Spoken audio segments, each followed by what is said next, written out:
Flutterwave, partner of this broadcast of the Total Energies Africa Cup of Nations Cameroon 2021.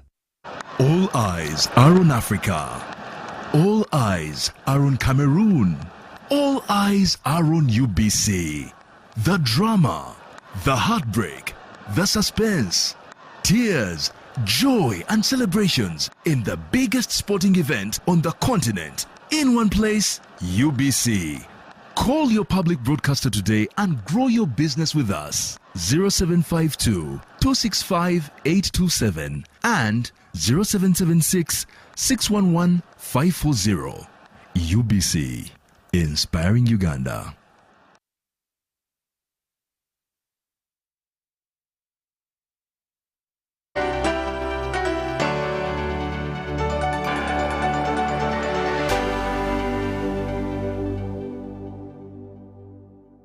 Pay school fees conveniently using MTN Momo.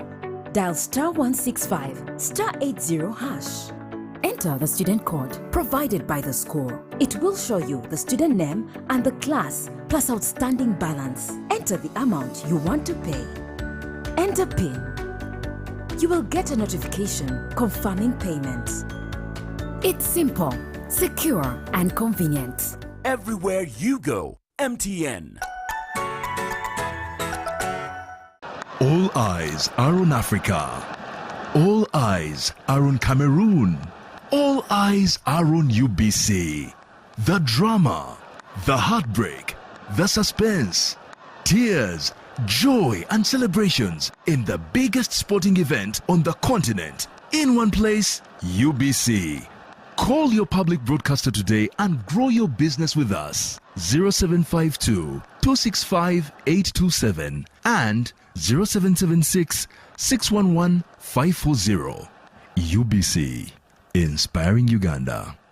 Hi Uganda, East Africa, Africa and the world. Welcome to the Bayley auction market where we're selling different items through auction. You can bid for the item you desire right now. Do you see that code on your TV? Load airtime, dial that code, select your preferred item and you are in to the Bayley auction. Now we've been telling you that we have a brand new Bajaj motorbike. What is so special about this bike? This is the CT125 Bajaj. It is our new bike at the moment, which is taking the market by storm. It has got a gear display. It has a fuel gauge. No more flipping, no more tilting. You know the fuel that you actually consume. It also has an electric start and also a kick start. The seat is very comfortable, and not to mention it's also 5 gears, which makes it very economical. This very bike comes with a helmet. It comes with a warranty for 1 year and also comes with 3 labor-free services. How much have you sold this bike to Bayley? At the moment, this bike has been sold to Bayley for 4.8 million shillings. 4.8 million shillings. That is money we paid in cash. Now you can buy this bike at a price that you want. Get to your phone right now, dial that code. Look for the Bajaj CT125. Click on it. Pay the bidding fee, which is 10,000 shillings. Now dial the same code again, this one, on your screen. Go back to the Bajaj CT125. Tell us how much you want to pay for this bike. You can say, me, I'm going to buy that bike 500,000 shillings.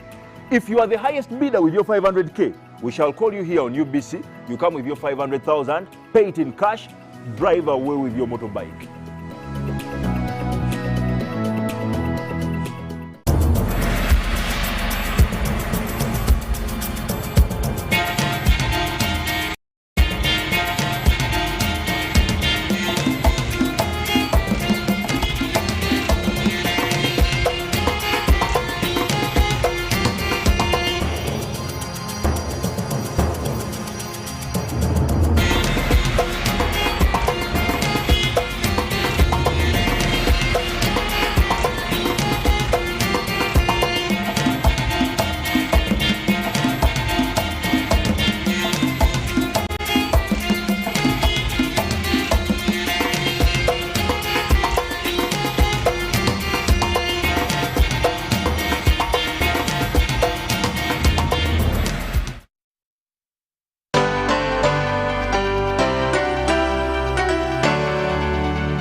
Up next on UBC, brought to you by... Keep the lights on. Use Airtel Money to pay for all your Yaka bills conveniently. Open the My Airtel app to buy Yaka units. Airtel Money. Simple, secure, borderless.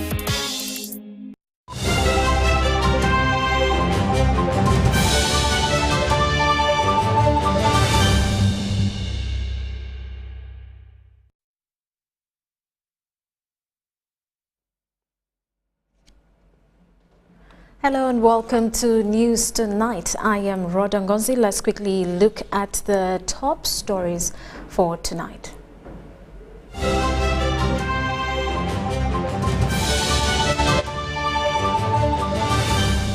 Brought to you by... How to get points.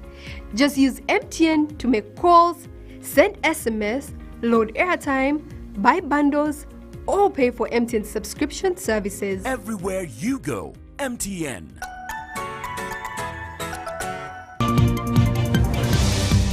President Yoweri Museveni calls for reforms at the UN Security Council. Leader of opposition tasks the Speaker to recall Parliament. While traders from government-owned markets invade KCCA. And National Netball League returns.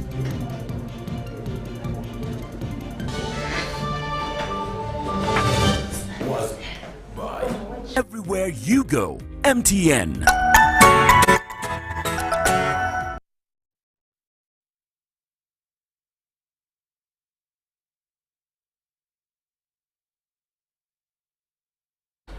This is News Tonight. I am Rhoda Ngonzi, on sign language Elizabeth Nakitene.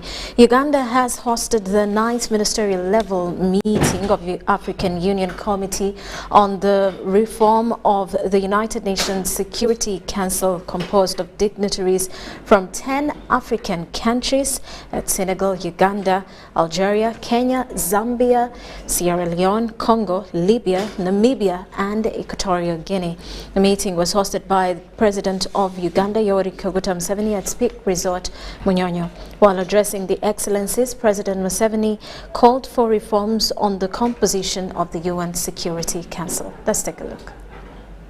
The African Common Position on the reform of the United Nations Security Council. Indeed, a consensus was reached at Eswatini in Swaziland, where the brother African countries on the committee agreed as follows.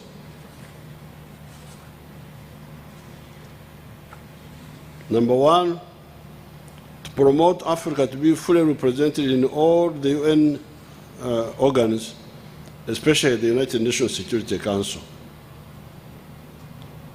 To have 2 permanent seats with the 2 veto rights and 2 more non-permanent seats with the UN Security Council, as Africa's legitimate right and aspiration to correct the historical injustices endured by the continent.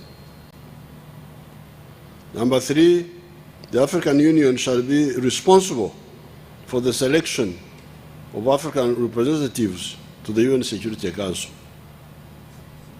These were very good principles, and there is no useful reason as to why they should be altered or diluted. The UN Security Council should have been and must be reformed. This is not a favor by anybody, but a right of all peoples that inhabit the planet Earth. If we had such arrangements, mistakes like what happened in Libya would not have happened.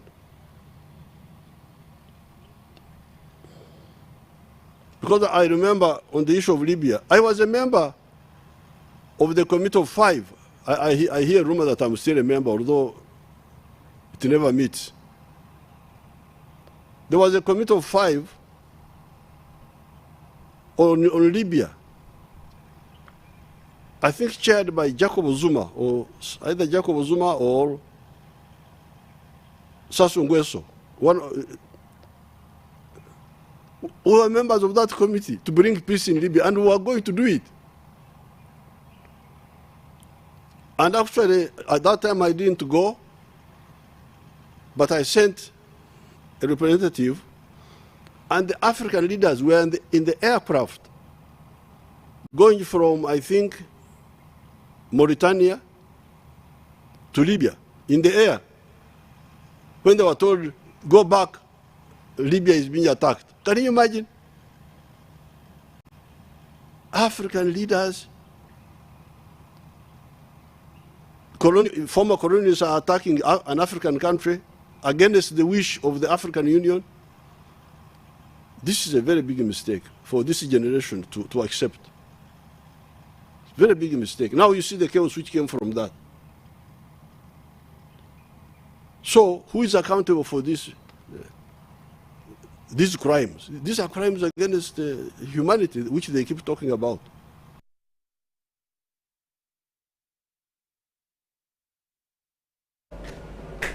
And the government of Uganda, through the Ministry of Health and Development, partners like the United States Agency for International Development, USAID, has launched a 10-year national health supply chain roadmap. Both the Integrated Digital National Supply Chain and National Pharmaceutical Services Strategic Plan 2020-21, 2024-25 is aimed at increasing local capacity and ensuring sustainability of development outcomes in the health sector. As Brian Biarahanga reports, an estimated $5,701 within the first year has been earmarked, with an incremental requirement of up to $44.8 million over the next 10 years. Government is implementing the health roadmap, which is worth $50 million to ensure monitoring of service delivery at all levels. The $50 million is supposed to be achieved in an incremental manner over a 10-year period. But the most important thing is to set systems in place to avoid wastage and to avoid pilferages, so that collectively every dollar that is put into the system matters. Partners will support in ensuring that the system is made solid as government addresses the issues of commodities that are essential for health.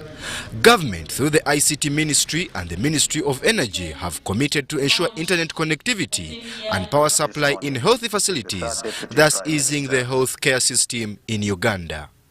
But the assurance I want to give this meeting is that we are now going into the 5th phase, where we are going to do the last mile connections and ensure that all the health facilities are connected, working together with the Ministry of Energy to ensure that electricity is extended to all health facilities, so that we can address this question of access to connectivity, electricity, and the other utilities.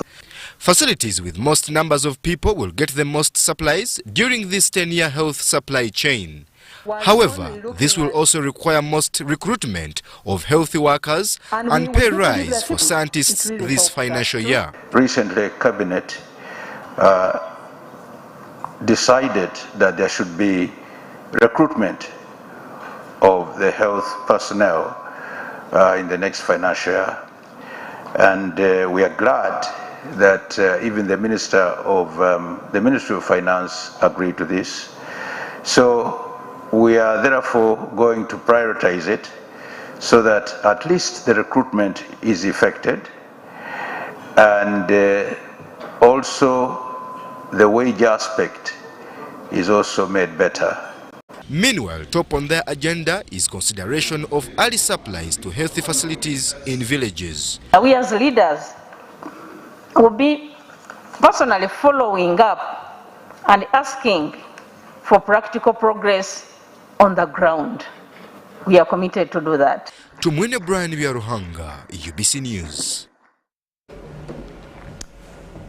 Now, the leader of opposition in Parliament, Mathias Mpuga, wants the Speaker of Parliament to recall members of the House from recess to discuss the escalating fuel prices. The Speaker of Parliament had initially set Parliament to reopen on Thursday next week, but according to Mpuga, that date is far. He says the fuel crisis has a big impact on the economy. It requires urgent intervention from the House. So I did write to the Speaker asking of him to consider an early call of Parliament other than the date elected of 27th, because the country is in a crisis, and a crisis of the magnitude that has capacity to cripple the entire economy. And while that is happening, key government players are speaking in tongues, and none of them is communicating in a manner that can reassure the people of Uganda that tomorrow is going to be better. So in the circumstances, I considered that the members of Parliament who represent the people should be able to listen in on the options government has in the interim, and to be able to input and also ask particular questions as Parliament before we plunge further into a depression. If you do understand the nature of petroleum prices and their repercussions, their linkage with the entire economy, before you know it, the country-wide consumer prices can sink into a depression with unemployment.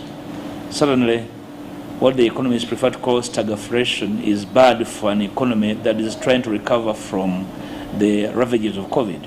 So Parliament needs to immediately convene and be...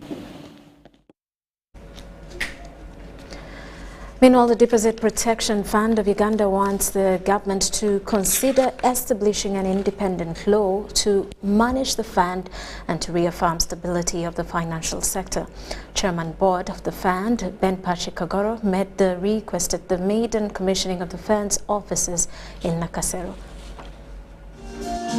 The Deposit Protection Fund of Uganda was established in 2016 as a legal entity by amending the Financial Institutions Act of 2004.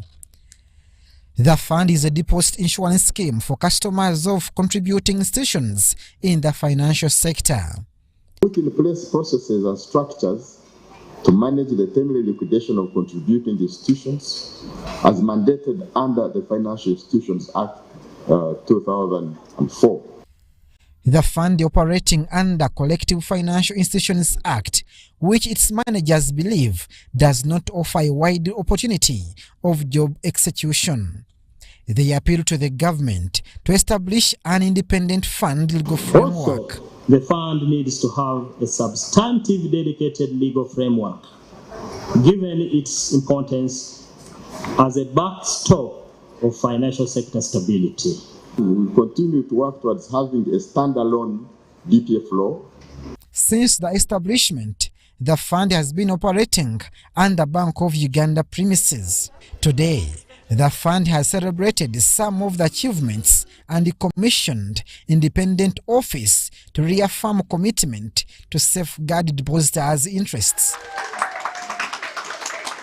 The need for us to finalize a framework to support government to finance the DPF in that unlikely event that we need the money.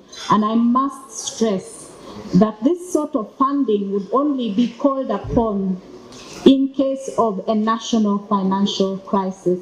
Depositors are urged to update their details with the national identification numbers in respective financial institutions to ease the work of the fund. Ensure that customer deposit records are updated with a national ID number and alternative modes of payment. The fund is supervising 25 commercial banks, 5 credit institutions, 4 microfinance deposit-taking institutions as regulated by Bank of Uganda. Abdul Nasser Lobama, UBC News.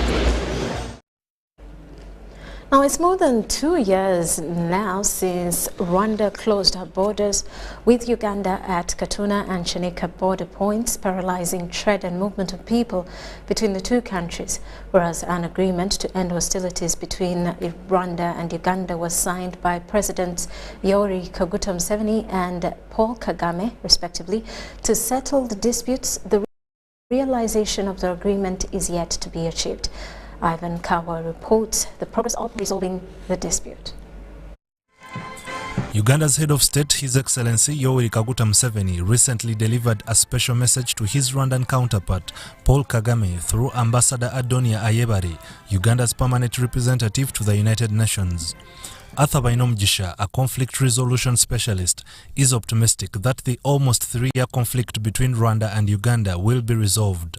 So that conflict has had very negative impact on the livelihoods of our people. So reaching out in a way to resolve it through peaceful means is is a welcome move. That's why I have actually argued that until a point when these two understand that they need to work together and that they are not more important than the peoples of the region, or they are no longer the presidents in each of their two countries, it is unlikely that you can have long-term confidences built between the two countries. Rwanda's decision to close borders with Uganda has affected the progress of the East African Community political consensus and laid ground for insecurities.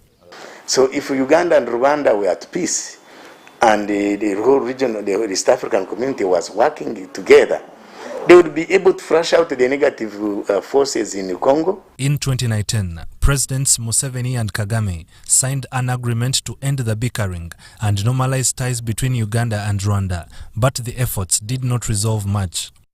I haven't seen enough confidence-building measures that are aimed at restoring the trust between President Museveni and President Kagame, because that's where that's the root of the problem. President Museveni delivered the special message. At the time, the Democratic Republic of Congo showed interest to join the East African community, which both Uganda and Rwanda are member states.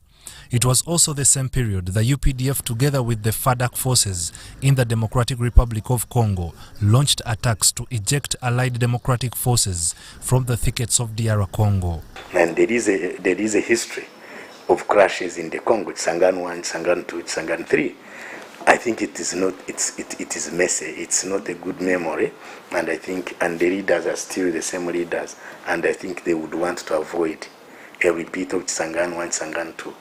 In pushing for the EAC regional integration agenda at the forefront, Uganda's president has emulated consistency to the need. I think I would give credit to President Museveni because I think he has been a consistent advocate of regional integration.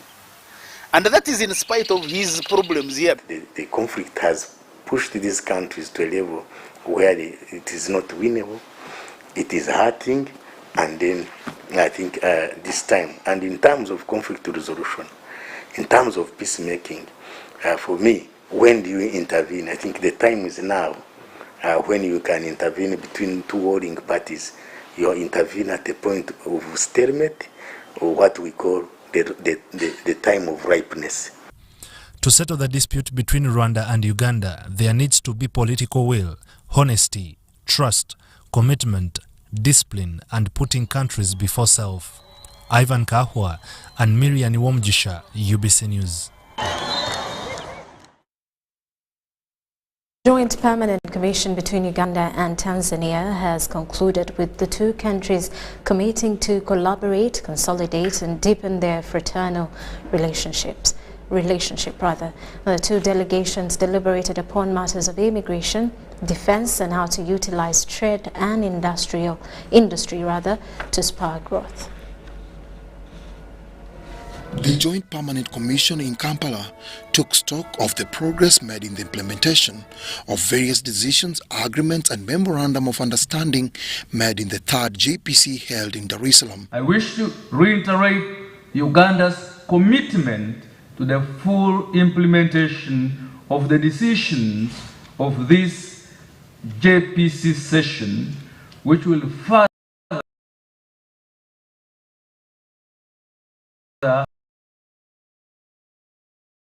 two countries. Some of the key points drafted by the technical teams and senior officials from Tanzania and Uganda that form actionable matrix for consideration were highlighted by the Ministers of Foreign Affairs. We are committed to revitalize our cooperation in political and diplomatic field as we continue to develop modalities for implementation of the Memorandum of Understanding on political consultations that was signed way back in 2017, which is almost expiring, and that's the very reason we are here, to be able to renew. My permanent secretary informed me that you had consensus in most areas, and in those areas where there were matters of concern, both parties, that is, the United Republic of Tanzania and Uganda, agreed to constitute, or rather to continue engaging with a view to having these concerns positively resolved.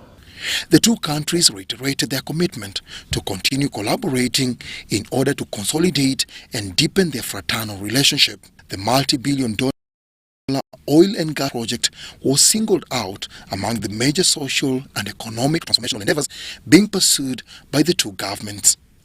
I would like to encourage our private sector to take advantage of this development and to exploit the opportunities that will come along.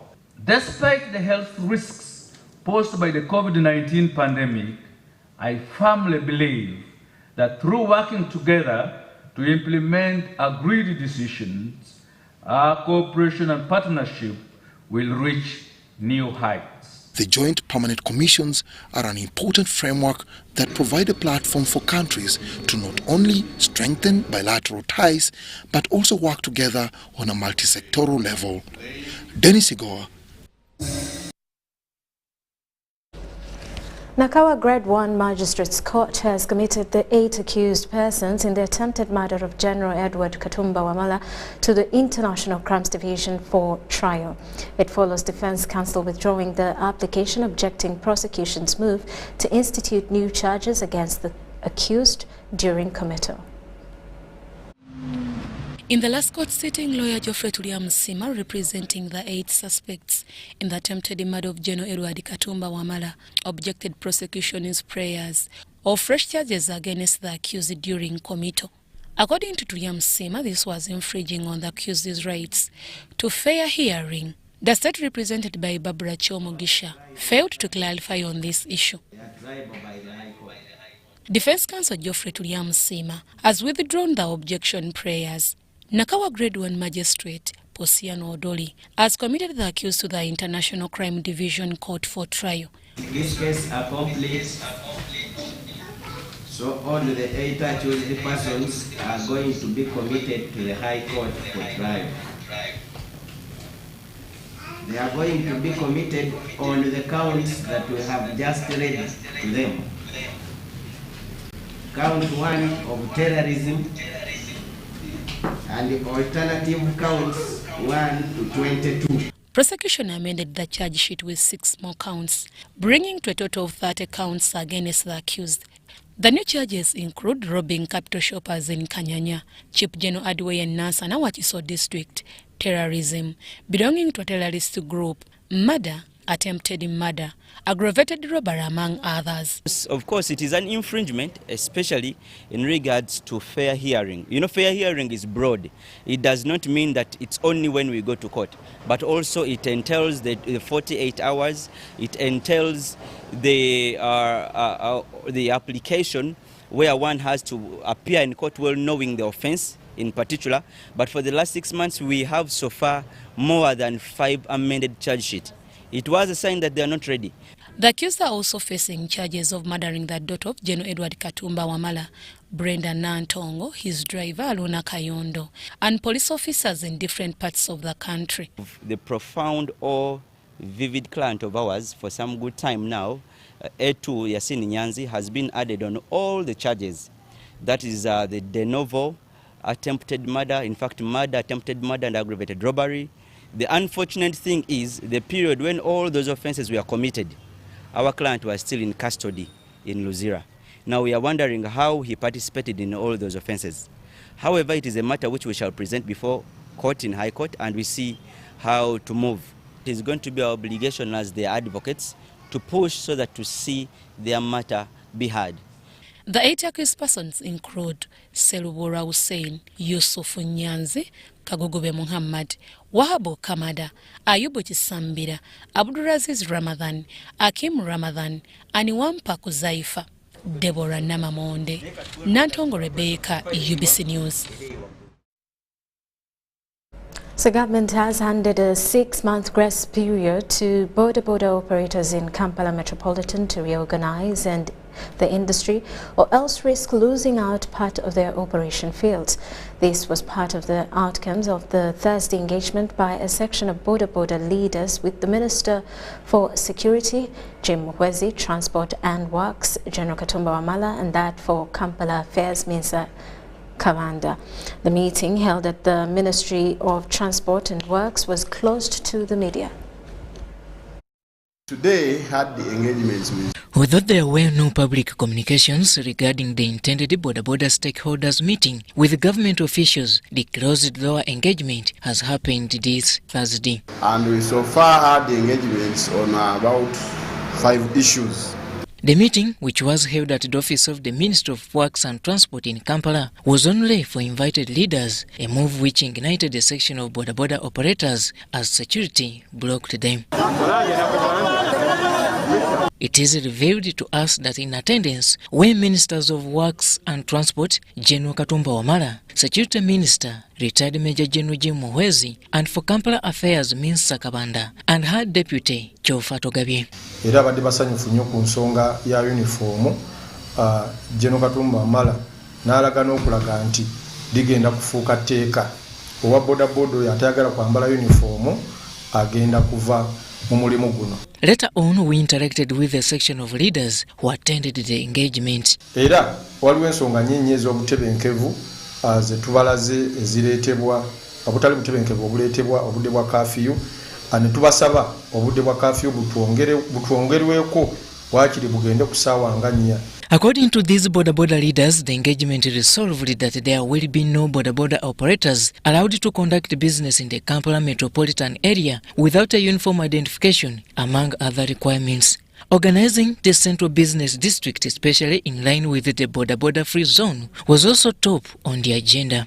It was in the end resolved that a grace period of 6 months should be accorded to these riders and their leaders to draw a comprehensive way forward which will enable a smart city to take course. It's a grace period for us all Boda riders and other stakeholders, at least to have and harmonize the industry such that we can fit in this new Kampala.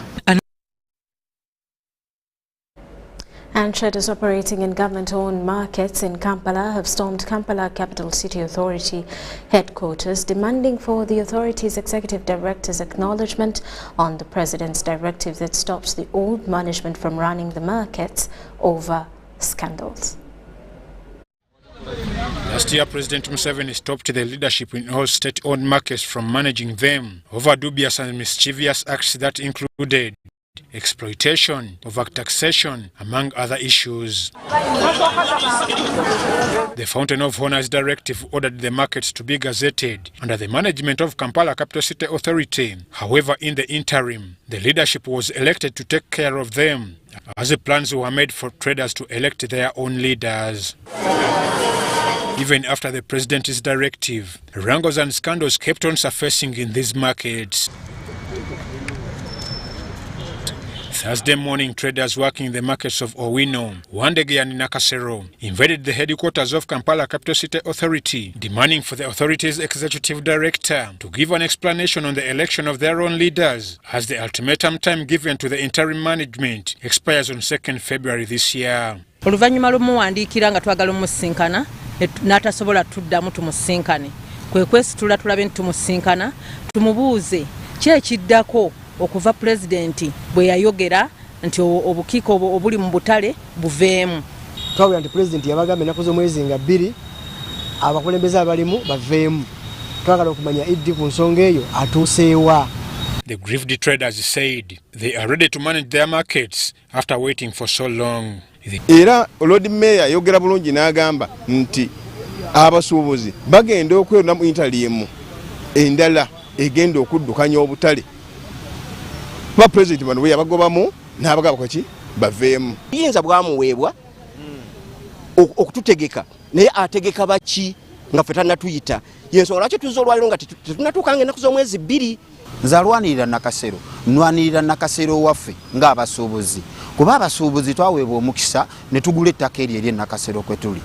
Ettaka lyaffe, so bwe tuba nti tulwanirira Nakasero nga tulowooza nti nga bwe tuli banannyini ttaka twaliweereddwa era omukisa gwaffe. Eyanga 2 kuba tubadde mu katale They dared to throw out these interim leaders from their markets should the set date of 2nd February elapse. They accessed the authorities' main building to meet the executive director Dorothy Chisaka, but were repulsed by security amidst protests.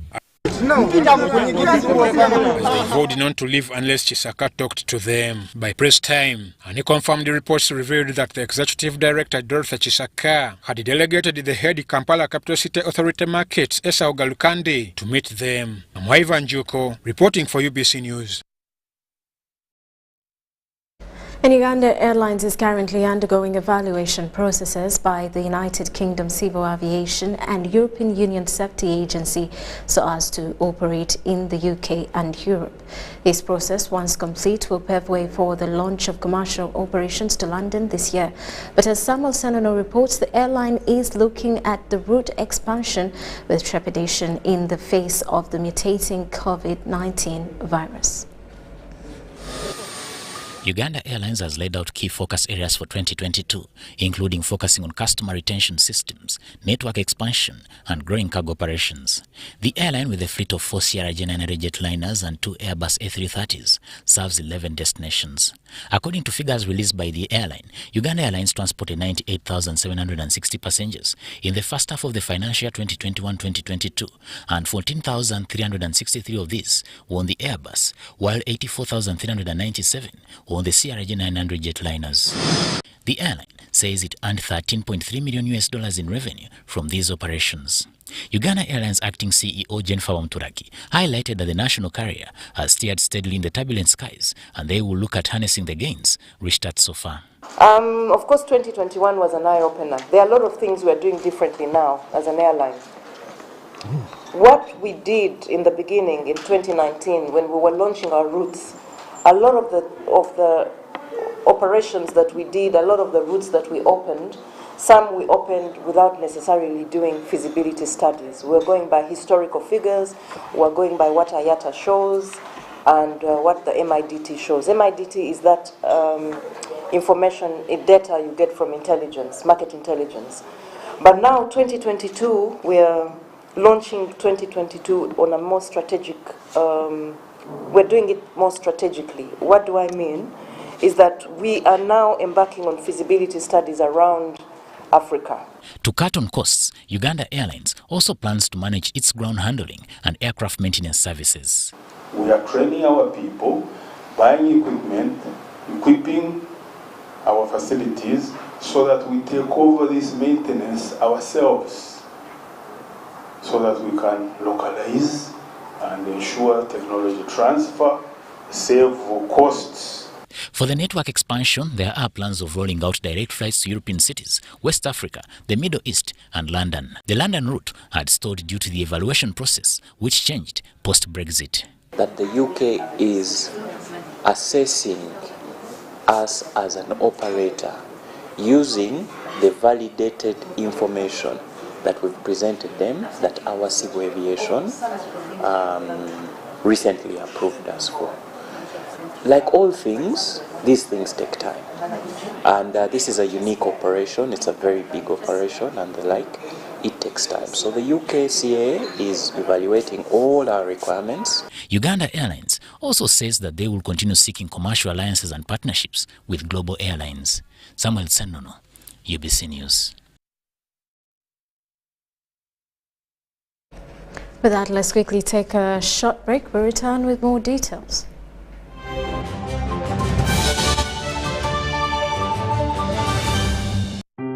Parents, guardians and caregivers, there's a confirmed polio outbreak in Kampala, and therefore the Ministry of Health will conduct a national house-to-house polio immunization campaign. The first round of the campaign will take place from Friday, the 14th of January to Sunday, the 16th of January 2022 in all districts of Uganda.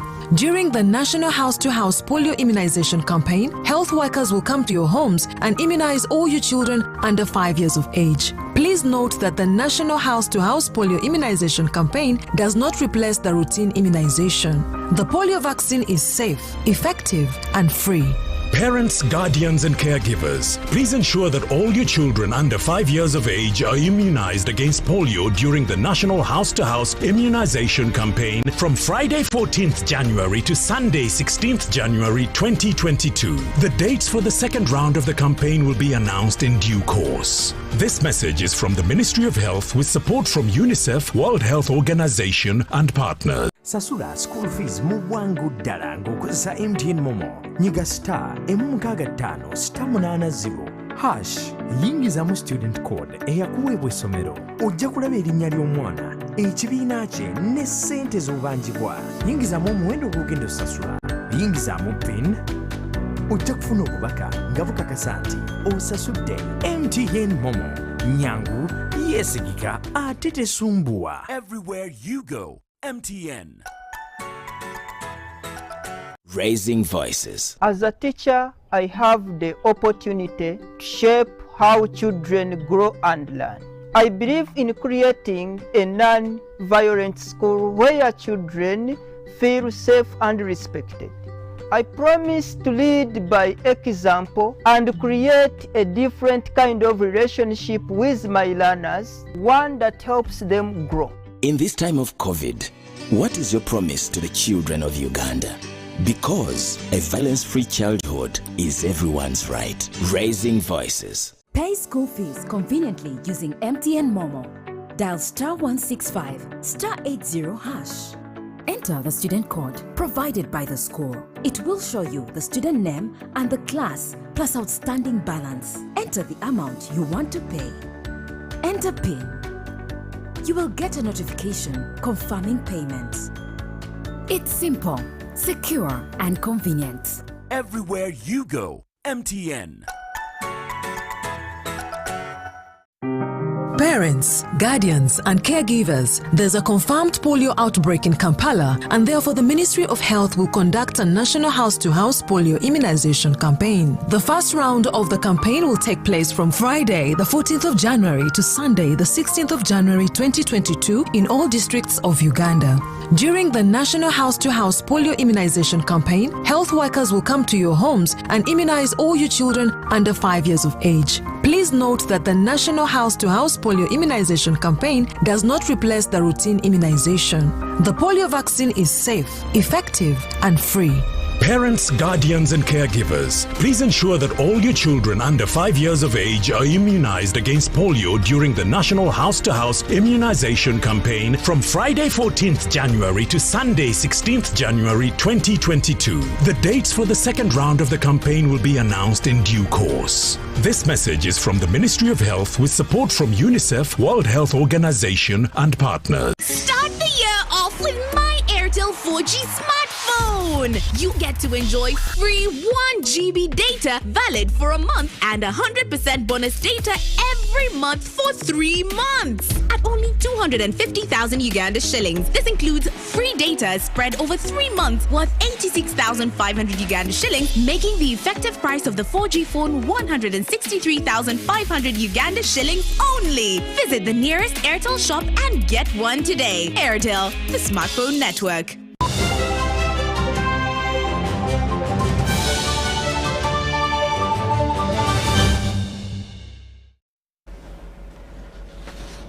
You're still watching News Tonight. In business news, the tourism and the hospitality industry has distanced itself from anything related to tourism organized by government agencies. This follows an invitation by Uganda Tourism Board to the sector function to be held tomorrow. The private sector-led tourism industry has disconnected itself from events related to tourism organized by any government agency. We are so saddened, and that is why we are saying we are boycotting tomorrow. We will not just come to eat cakes. We are not coming for mandazi as they have always done. We are standing as a sector to say we need a government agency that works for the private sector. The president, Uganda Tourism Association, Herbert Byarhanga, says decision-making and planning is a major problem affecting the industry. We are sidelined. You can imagine Uganda Tourism Board invites you for a meeting and they only tell you what they are going to do. If you make a contribution, they say, no, it is not possible now, it is too late. We can't run the economy like that. Herbert Byarhanga has reservations about some of the events organized by Uganda Tourism Board. You cannot spend all this money launching a brand as we recover from such a pandemic when tour operators, guides, thousands of guides are just bleeding. They are in the villages hiding themselves. Instead of helping them to recover, retool them, reskill them, you are spending money to launch a brand which is irrelevant. They expressed concerns affecting the industry, requiring a stimulus package, but have been downplayed. If I make an appointment, that's okay, please, I need help on this. I'm spending my money going to sell this country. Please, say, help me in the best way you can know how. So you cannot just be in your bedroom, you do your things, you hire consultants to do the job, and you just come to present to us as if we are children. Uganda Tourism Board described allegations made against it as rotten tomatoes in the tourism industry. Charity begins at home. If a mother can stand up and say, "Omwana wange yayononeka," we all know that that mother is a spoiled mother. Because when you look at UTA is a combination of different associations. If we are more than 6 associations under UTA and your children are spoiled, I would be a very embarrassed mother to even mention it, that I have spoiled kids that think they are entitled. Effects from the aggrieved party to obtain response from the Minister of Tourism and Chairman Uganda Tourism Board have been in vain. Sandra Kahunde, Sudat Kaye, UBC News.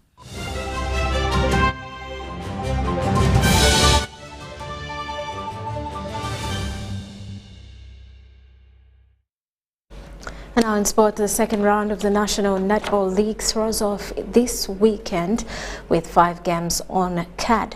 National Insurance Corporation, NIC, looks to maintain their unbeaten run when they face on-form Police Netball Club. Posta Netball Club looks to post its first seasonal win. UPDF will host KCCA Netball Club while Machindia Weyonje play against KBK Netball Club. Players will look to impress before the selection for the Birmingham Commonwealth Games in July. The performance at the Commonwealth Games will determine if Uganda qualifies to feature at the Netball World Cup next year in South Africa. Playing with Prisons. Prison is a strong team, but I assure you Posta is going to compete. We are going to give them tough time this time. We are really set to compete favorably during the second round. Our supporters, please expect good performance from us and the teams we are going to compete with. This time, don't think of a walkover. Come prepared to find hurdles with Post Office. It's not going to be easy for you. It's starting on 22nd, ending on 3rd March. So I'm calling upon all league players, clubs, supporters to be at Weyonje on Saturday 22nd because the league is going to throw off. As the planning and organizing committee, they are prepared, and the umpires committee is also set to have the technical team on the ground, so teams be there. Nothing is going to block us from throwing off the second round. Last time we had challenges with venues. As when we are throwing off the league, we had 4 venues. prisons, Ruzira, Weyonje, Nachivo Blue, and Makerere. We had challenge with Makerere that the field was not in good shape, so it was under renovation, which is not complete. Nachivo Blue. Well, that does it for News Tonight. Elizabeth Nakitene on sign language. I am Rhoda Ngonzi. We'll leave you with a weather update. Tuning on UBC, my name is Tessa Mili with your weather update. We are still experiencing hazy dusty conditions in most parts of the country, but from some few areas across lake shores and southwestern of our country, they're experiencing light showers. And this is due to the highs over the northern part of the continent, bringing the dry, cold, dusty winds towards our country, more especially the northern part of Uganda, bring us those hazy conditions that we're experiencing lately. And the light showers that we're experiencing over Lake Victoria is due to the Lake Victoria and some other effects. Tomorrow morning, we expect to wake up with light showers across Lake Victoria, but the rest of the country is expected to experience sunny intervals. Afternoon hours, we expect a pick up of light showers in southwestern of our country, but the rest of the country is expected to continue with sunny intervals. Temperature is up 29 degrees Celsius in most parts of the country. Our capital city Kampala with 27, Kampala Highlands with 23, Kasese with a highs of 29 degrees Celsius. News moving out of Uganda, touring the cities across the globe. There are few ones we have for you, like Nairobi, our neighborhood, Paris, London, and New York. I expect to have sunny intervals at a maximum of 27 degrees Celsius across our neighborhood of Nairobi. Paris, Moscow, London, and New York, I expect to have low temperatures as low as -3 across Moscow in combination with snow. Thanks for tuning on UBC. My name is Tessa Mili. Stay tuned and see you tomorrow.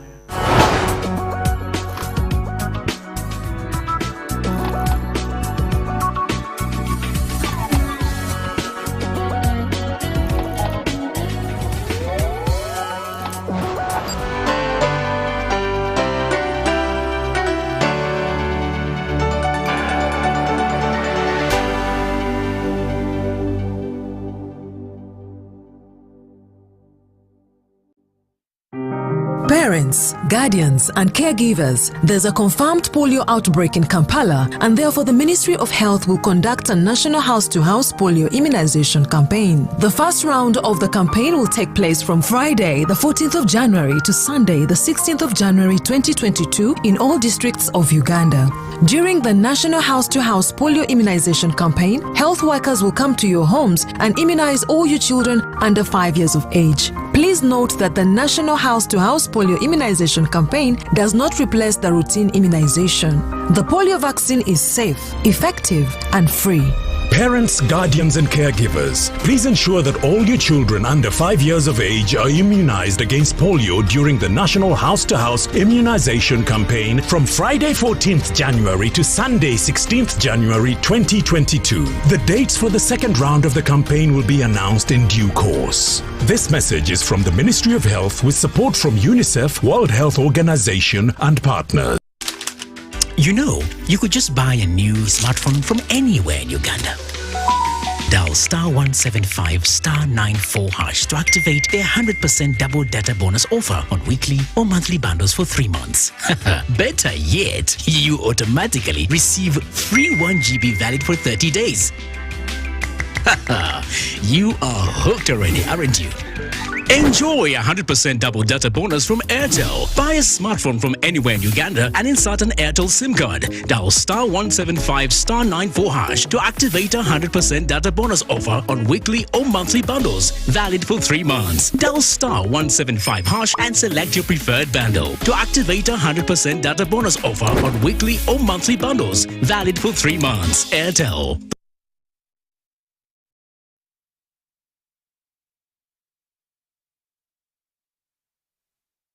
This broadcast of the Total Energies Africa Cup of Nations Cameroon 2021.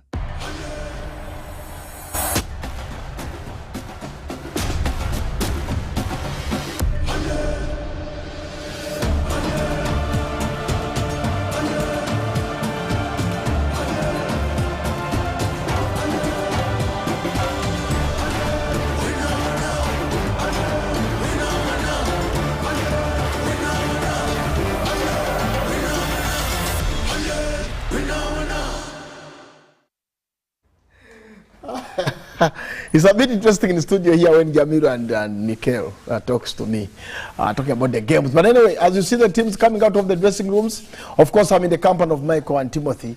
We have a couple of minutes to talk about the Gambia-Tunisia game. I'll start with you, Timothy.